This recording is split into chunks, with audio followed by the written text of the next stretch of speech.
crispy and flaky puff pastry, and that too homemade with real butter.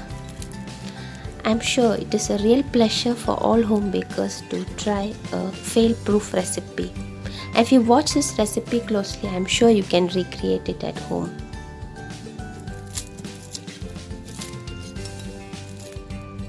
Let's see what are the ingredients needed.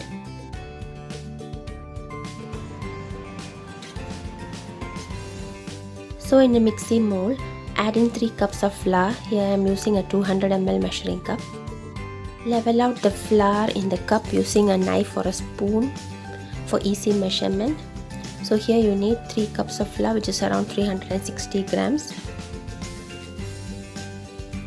Add in salt, half teaspoon of salt. And we are mix it very well so that the salt is distributed evenly. Now here I am using warm water, not hot water or cold water. We are using warm water. Around 1 cup I am adding now. So each flour will require different quantity of water, so add accordingly.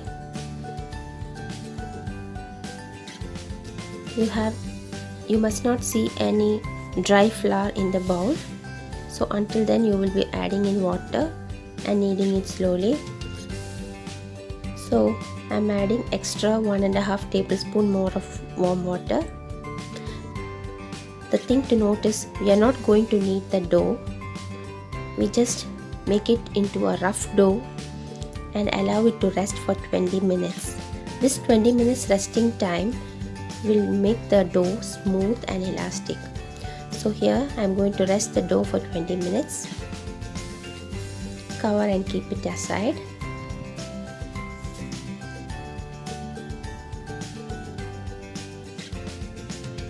Now we are going to measure out the butter and flatten it into a rectangular shape and going to place in the chiller. So here I have a 250 grams of butter.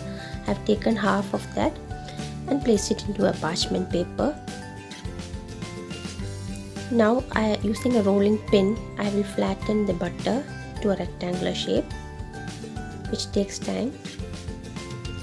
So the butter must be from the fridge directly. Now I am rolling it out with a rolling pin.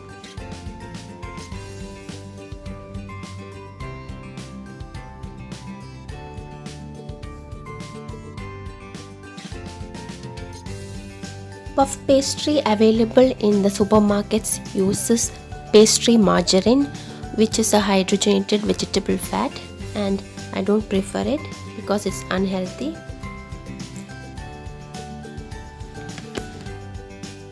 Once you shape the butter to 2 mm thickness, this goes into the chiller for 20 minutes. So we want the butter to be cold when we roll it into the dough. Now the dough has rested for 20 minutes. We're not going to knead it any further. You can see how elastic the dough has turned out to be. We just roll it into a rectangle. So as you roll out, keep to the rectangular shape.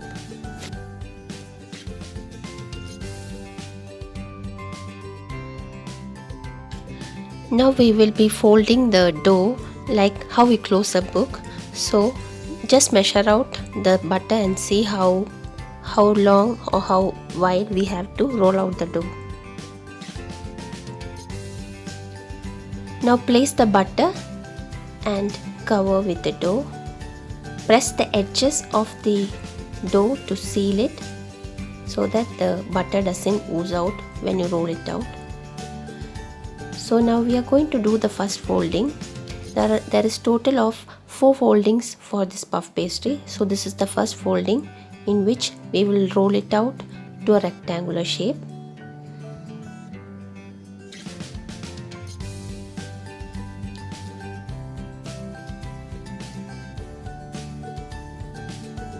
So you can see some butter coming out. I am covering up with the dough.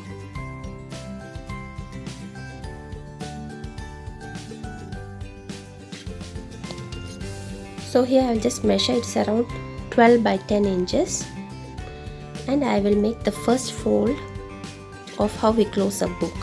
It's just one fold. It's the first fold, and now I'm going to cling wrap and put in the chiller for 20 minutes. This is necessary. You cannot skip this step. The 20 minutes resting time, the butter and the flour will be chilled, which makes it easy for the layers to be visible and also for the rolling it out.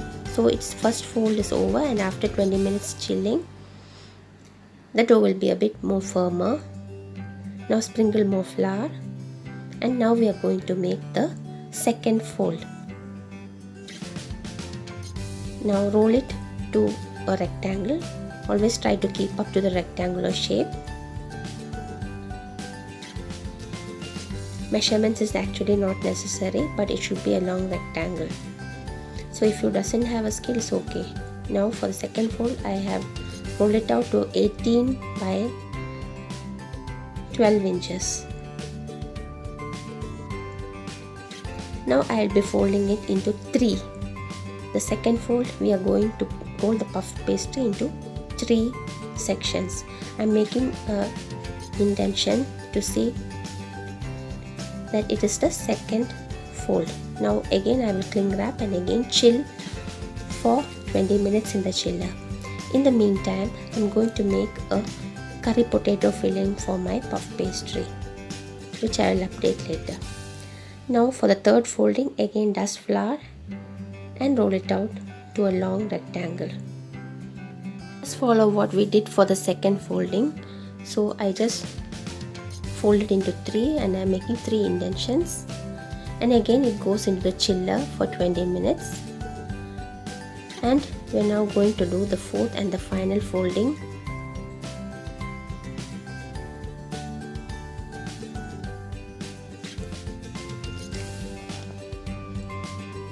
Again roll it out to a long rectangle and fold it into 3. Actually this has to be kept in the chiller, but I was running out of time. I was preparing for iftar, so I just continued with the step. For this recipe I am using just half of this puff pastry, which is 6. It will eat around 6 puff pastries. So the remaining half I just kept in the chiller. Now here I am going to cut this puff pastry into 3.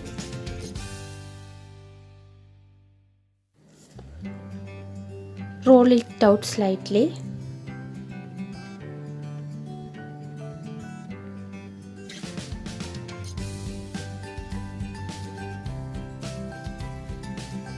And divide it equally into 3 and slice it. And we are going to stack this 3 one on top of the other, so you can see how many layers our puff pastry has. Now I am going to cut it further into 6.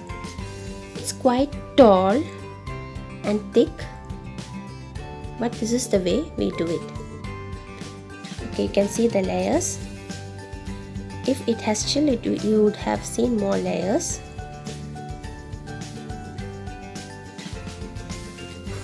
So the remaining half that I have kept in the chiller, I will be doing something and I will show you in the future. So now further roll it out into a square. So I was actually running out of time and the camera was out of focus. Sorry about it, I didn't notice it.